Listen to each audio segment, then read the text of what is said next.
জাতীয় নির্বাচনের আগে স্থানীয় নির্বাচন চায় না বিএনপি। দলটির সিনিয়র যুগ্ম মহাসচিব রুহুল কবির রিজভী বলেন, গ্রহণযোগ্য নির্বাচনই অন্তর্বর্তী সরকারের মূল কাজ।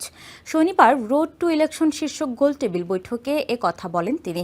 এদিকে জাতীয় প্রেস ক্লাবে এক আলোচনা সভায় বিএনপির ভাইস চেয়ারম্যান শামসুজ্জামান দুদু বলেন, যারা জাতীয় নির্বাচনের আগে স্থানীয় নির্বাচন চায় তারাই মুক্তিযুদ্ধের বিরোধিতা করছে।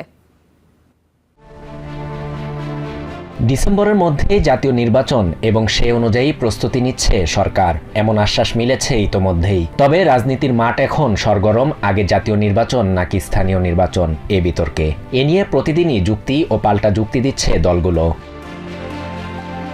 চলমান বিষয় নিয়ে শনিবার রাজধানীর আগারগাঁওয়ে রোড টু ইলেকশন শীর্ষক গোলটেবিল আলোচনায় বিএনপির সিনিয়র যুগ্ম মহাসচিব রুহুল কবির রিজভী বলেন, সংসদ নির্বাচনের মতো মূল কাজ বাদ দিয়ে সরকার যদি অন্য কাজে গুরুত্ব দেয় তাহলে তা গ্রহণযোগ্য হবে না। নির্বাচন নিয়ে রিজভীর সাথে একমত প্রকাশ করেন বিএনপির চেয়ারপারসনের উপদেষ্টা সৈয়দ মোয়াজ্জেম হোসেন আলাল। প্রেস ক্লাবে অন্য এক আলোচনায় তিনি বলেন, জাতীয় নির্বাচনের আগে স্থানীয় নির্বাচনের যৌক্তিকতা নেই। আর বিএনপির ভাইস চেয়ারম্যান শামসুজ্জামান দুদু বলেন, যারা জাতীয় নির্বাচনের আগে স্থানীয় নির্বাচন চায় তারাই মুক্তিযুদ্ধের বিরোধিতা করছে। এক শ্রেণীর খেলোয়াড়ই বলবে এটা তৈরি হয়েছে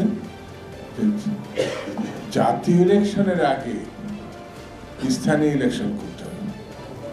খুঁজে খুঁজে দেখবেন এই কথাগুলো যেখান থেকে বেরিয়ে আসছে তারা ৭১ সালে মুক্তিযুদ্ধের সময় পাকিস্তান টিকিয়ে রাখতে। এ সময় গণতন্ত্রের পক্ষের শক্তিকে আরও ঐক্যবদ্ধ থাকার আহ্বান জানান বক্তারা।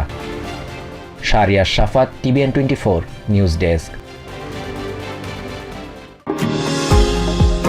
নিউ ইয়র্ক থেকে সম্প্রচারিত TVN 24 টেলিভিশন বিশ্বজুড়ে বাঙালির কণ্ঠস্বর।